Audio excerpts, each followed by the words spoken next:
లోపల పెట్టుకోగలరు. అంత గొప్ప శక్తి దేశాన్ని నిర్వహించేవాడికి ఉండాలి.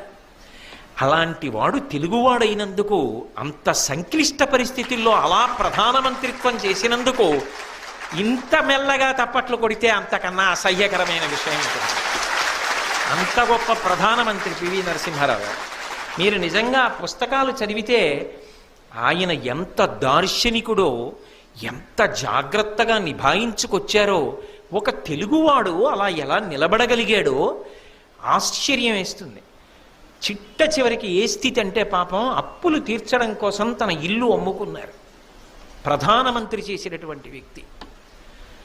నిజంగా పివి నరసింహారావు గారు లాంటి మేధావి ఈ రాష్ట్రంలో పుట్టినందుకు, మన తెలుగువాడైనందుకు అన్నిటికీ అతీతంగా ఎంత గౌరవించదగ్గవాడో మహానుభావుడు.